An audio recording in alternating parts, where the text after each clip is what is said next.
Hello everyone, this is Venom Geek Media here, and today we're going to be picking up hot on the heels of our previous video on the Ambassador class. Today we're going to be talking about the potential successor slash rival to the Ambassador class, that being the Probert or Narendra Class.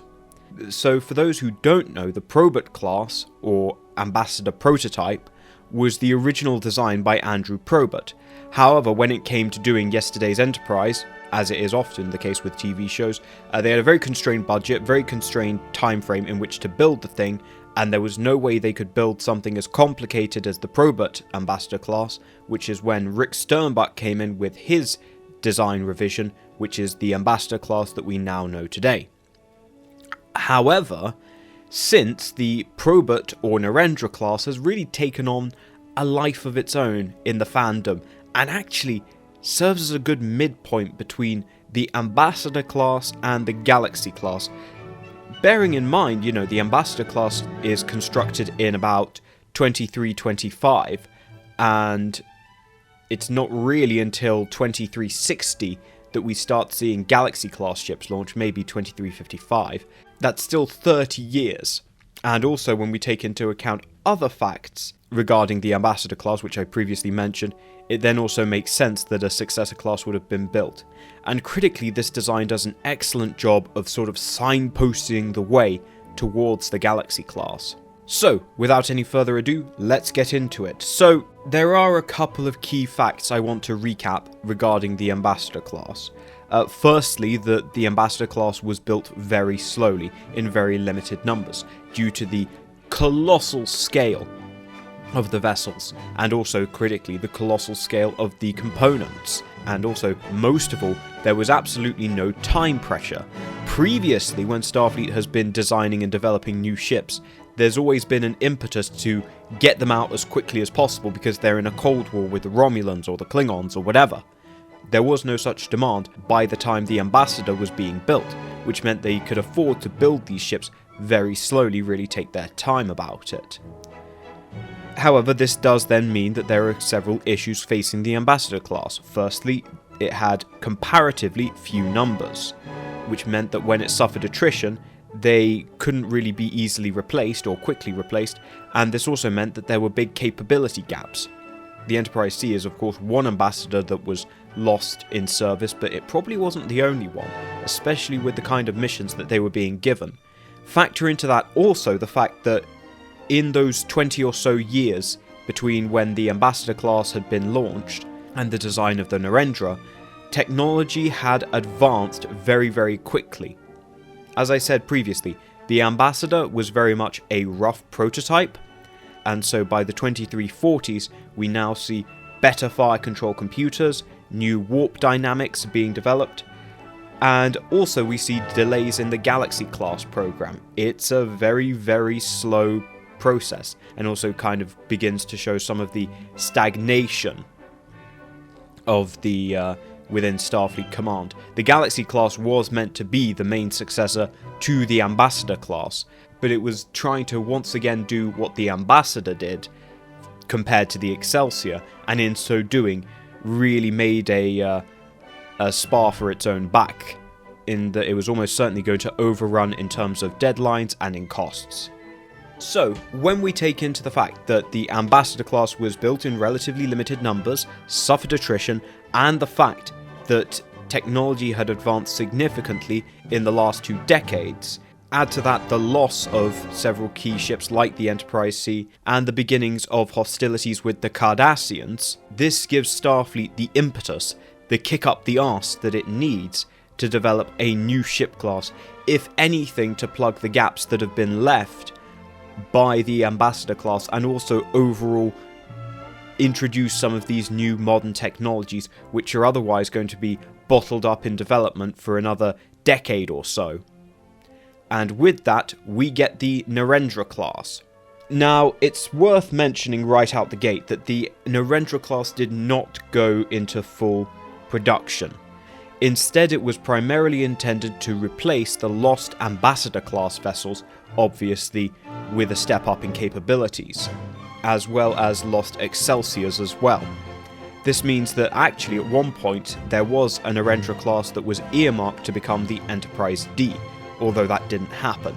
But that explains then why you ended up with that little mistake where the Enterprise D had a Probert had a Narendra class rather than a Ambassador class depicted in its observation lounge. Another reason that the production was limited was that Starfleet really didn't want to be seen to rearm. Starfleet had put an awful lot of effort into disarmament, and as we'll go into in a minute, the Narendra class is certainly a little bit more combative than its Ambassador predecessor. And so they didn't really want this ship to be seen as a form of rearmament. It's also worth saying that the construction of the Ambassador class was simultaneously under pressure by the construction of the quote-unquote Brahms line of ships. What we mean when we say Brahms line is galaxy nacelles, any ship which has galaxy nacelles. However, it's worth pointing out that Dr. Leah Brahms is comparatively young, and given that we are talking about the 2350s and 40s, I highly doubt that Dr. Leah Brahms is occupying any key positions in starship construction just yet. If anything, she is still going through education. But essentially, any ship with Galaxy-style nacelles would be part of the Galaxy line, or the Brahms line, as it's often known. Given that the first Narendras are launching in 2346 to about 2360, during those 14 years they are under numerous pressures to not build too many, and also because Starfleet wants to free up space to build these Galaxy Line vessels. At first, what it appears is that we get really what can only be described as the battle cruiserization of an Ambassador class. We've got almost entirely the same capabilities as an Ambassador class, but in a much sleeker profile. In many ways similar to the Excelsior, but also quite similar to the Galaxy class that will follow. It's an interesting midpoint. The best way to describe its armament is that it is both simpler and yet more complex. Rather than having a series of phaser strips, instead, Starfleet goes for full-on phaser arrays. The reason behind having phaser strips instead of arrays was still preserving that ability to engage multiple targets. So your starboard strip can engage one target, your port strip can engage another target. However, with better fire control systems, it was perfectly possible now to engage multiple targets using only a single phaser array. There were 15 phaser strips on the Ambassador, however the Narendra class mounts only 7 phaser arrays, so half. The design is both simplified but also more complex in what goes on behind the scenes. This also very much increases the Narendra's ability to maximize or minimize its phaser yield depending on what it needs to do. So there's a lot more flexibility in how it can engage and service targets using those phaser arrays. These are truly like the phaser arrays that we'll later see on the Galaxy class, whereas the phaser strips of the Ambassador class, those still had half a leg in the design doctrines of the 23rd century, in that you have dedicated batteries for each quarter of the ship. However, this does mean that the Narendra class, even more than the Ambassador class before it, is highly reliant on its fire control computers to allow it to engage multiple targets simultaneously. On that same note, we also see an increase in torpedo firepower. We now see 4 4-round burst launchers, 2 fore, 2 aft. So this brings it up to an 8-round burst either end, meaning that it is capable of striking up to 16 targets simultaneously. So this ship is overall, as you can see, much better when it comes to crowd control. It is much better at engaging multiple targets effectively, even though at first impressions it actually has less weapons than its predecessor. However, it's far more efficient and is more able to effectively bring these assets to bear than the Ambassador class. And the battle cruiserization did not stop there. We also see significant changes to the Narendra's impulse drive. Critically, it now has some redundancy. We have both primary and secondary impulse engines. There is a main driver impulse unit located in the middle of the neck, as well as 2 additional impulse units mounted atop the saucer, which means in the event of saucer separation, the saucer still has impulse power. And this is really to test out the ideas of saucer separation that we'll later see on the Galaxy class, where the saucer section is increasingly more autonomous. This change to the main driver also experiments with the idea of a vertical impulse configuration. This is something that won't pan out, but it is something that used to be done quite frequently, particularly on very, very old starships back in the early Federation. So it's a design that never really went away. The Denobulans were very keen on vertically aligned impulse drives. And getting back to the warp systems, we also see a new design of tapered warp nacelles.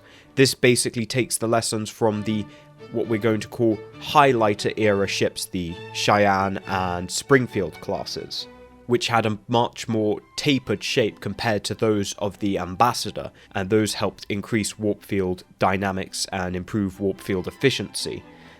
Internally, however, these are very, very similar to the warp nacelles seen on the original Ambassador class, if a little bit thinner. Again, the idea is to make these a little bit more producible than those on the Ambassador class. You also take into account the fact that the Galaxy class is now eating up most of those production facilities to build those truly huge Galaxy-scale nacelles. So in many ways, these are actually a victim of constrained resources. But it does allow it much sleeker warp geometry. Something that I didn't actually mention with the design of the Ambassador class, but was absolutely one of the few 23rd century remnants on the Ambassador class, was the deflector dish. The navigational deflector on the original Ambassador class is basically identical to those in design, albeit on a far larger scale, to those found on the Constitution refits and the Excelsior classes. But on the Narendra class, we see an entirely new design of navigational deflector. Why is this important? Well, because navigational deflectors, while they are generally used to deflect hazardous particles away from the ship, they also come to have many, many more uses in terms of being used as long-range sensors, in terms of they are the most powerful energy projectors on the ship, and so tend to be used as high-powered sensor arrays or telescopes, so they tend to double up. And this therefore serves as a high-power sensor and energy emitter. This is very good for studying stellar phenomena, and really helps maintain the role of the Narendra class as still very much a ship of science.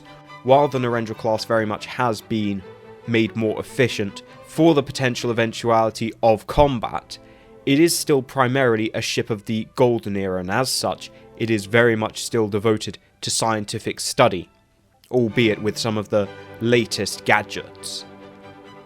So that's really the overall specifications of the Narendra class. I haven't really gone as in-depth with the Narendra class, because basically, it's fair to say that if it was on the Ambassador class, it's on the Narendra class. While these ships are very different and very distinct, it could very much be argued that at least in terms as far as Starfleet was concerned when it came to deploying these ships, these were basically Block 2 Ambassadors. These were, just the second wave of production of Ambassador class using newest technologies. I mean, with some navies today, they very much do that. They have ships that are ostensibly of the same class, but have wildly, wildly different capabilities and even look very different. So it's not entirely unusual, but certainly it's fair to say that the Probert class is basically picking up the slack for the Ambassador class, while also is helping replenish the casualties taken by the Ambassador class, whilst also testing out some of the systems that we'll see and the design principles that we'll see on the forthcoming Galaxy-class ships. Now, in terms of its service, the Narendra class was deployed in a more military style than its Ambassador predecessor. The Ambassador was always, as I say, intended as a long-range explorer, and while, as previously mentioned, the Narendra class maintains those capabilities, it was intended primarily to allow the Ambassador class to keep doing that by taking over more of those military duties that Starfleet still found itself doing. So it would see a lot of service patrolling the Romulan neutral zone, putting their best foot forward as always, because previously it was the Excelsiors that had been patrolling the neutral zone, and of course the Excelsior is now very old by the 2340s, and yeah, if the Excelsior came into contact with any of the new Romulan warbirds, the Danios or the Vamalak, well, it wasn't going to go very well for the Excelsior, I'll say that. Whereas the Probert class, latest and greatest technology, and given how well the Ambassador class had performed against a multitude of Romulan vessels, Starfleet was very confident in deploying these Narendra class ships to guard the neutral zone. It also made multiple goodwill visits to the Federation's new Klingon allies. Of course, this was after the Battle of Narendra III, of which it's named in honor of, and this then saw the improvement of relations between the Federation and Klingon Empire, who were previously in two minds about the Federation. However, this ship in particular very much served to impress the Klingons by simultaneously being a ship of peace and exploration, but also demonstrating that Starfleet still had the capacity to build very capable combat vessels, and that those kind of technologies could see use in the Klingon Empire. Indeed, it's probably fair to say that actually the burst fire launchers used on most Klingon ships were actually taken from Federation designs of burst fire launchers.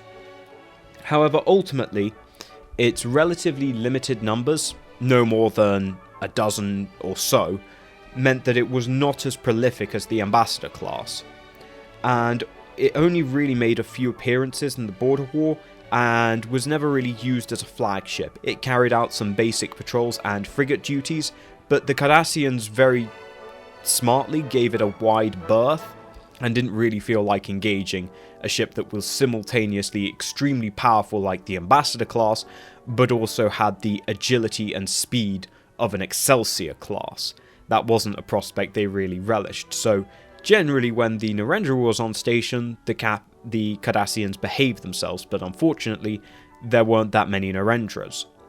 Going beyond that, the Narendra would of course see service in the Dominion War and help fill out the heavy cruiser units and basically serve as a light or medium battleship, and basically essentially form part of battle lines against enemy heavy cruiser formations. And again, when you pair these together with the Ambassador class, it's a good yin and yang situation. The Ambassador class is slightly older, but has some advantages in terms of durability and just its sheer numbers as well. There's a lot more Ambassador class ships than there are Narendra class ships, so they're more willing to take hits. Well, the Narendra class did actually see use in much more active and mobile roles. It actually saw use alongside ships like the Parliament class in being far more mobile and far more aggressive than the Ambassador class, which was very much a ship of the line. This could really double up as both when needed. To sum things up, I know I said that the Narendra class, the Probert class, is the Ambassador class for men of culture. But really, it does just come down to a point of preference. It's almost like saying Galactica or Pegasus. I'm watching Battlestar Galactica, by the way. You know, the Ambassador class is like the Galactica, and the Probert class is like the Pegasus. You know, one's, old, but has its very nice, simple, sort of robust aesthetic, whereas the Pegasus, the Narendra, it's a lot more modern and aggressive and exciting, but doesn't necessarily have that same level of character as the Ambassador class. As you saw with the thumbnail on the Ambassador class video, it of course is just a jumbo Connie, for better and for worse. Whereas the Narendra class is quite sleek, it's quite modern, and while I think that is excellent and makes me adore the design, it also means that it actually kind of gets lost. It has no distinct identity of its own, because it's sitting squarely between Excelsior and the Galaxy class. And so when you're looking at it, you can't help but just see an Excelsior or a Galaxy class rather than the Narendra class. And that's something that you definitely can't say when you look at an Ambassador class. That very much has its own distinct look, and there's nothing else quite like it. But equally, when you put these two ships alongside one another, they actually highlight each other's differences and really complement each other quite well. That's why I feel the need to begin with that there should be a Narendra class, because it serves as an excellent midpoint and it shows how technology is developing in the 24th century.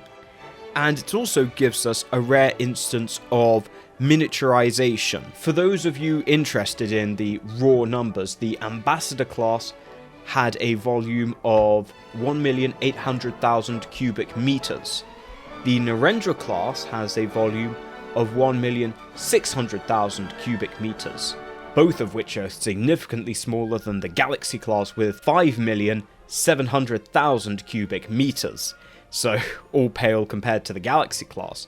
But that actually just goes to show that this is actually a very rare instance of miniaturization that people love to bang on so much about, but is so rarely seen. And in that way, it's actually a good example.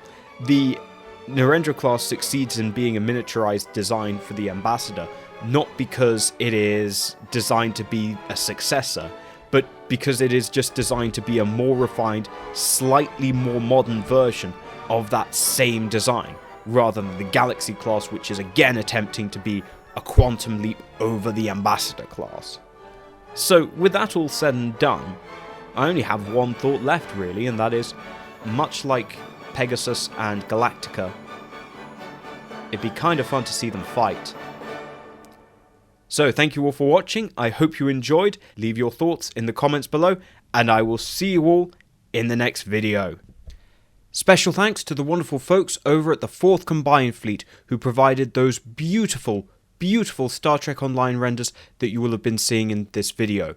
Thank you to my members, my Navarks, Jeffrey Ballard, Tully DT, Rella, and Macross Schaffer. My commanders, Philip Tye, Bird Monster, Jeff Hallam, Mark Philippe, Robert Sampson, Sean Farrell, Narata, Nathaniel Mead, Gabe Logan, DM Tribal Typhoon, Nicholas Walsh, Martin McConville, JC Tech Wizard, Rizel 3D, James C, Alcara Dreamer, Joe G, Turd Ferguson, and You Don't Know Trek.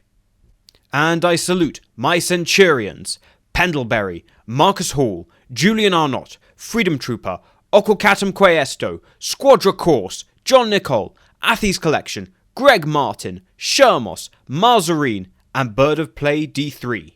And I thank all my loyal sub-lieutenants. Thank you guys for supporting the channel, and I will see you all in the next video.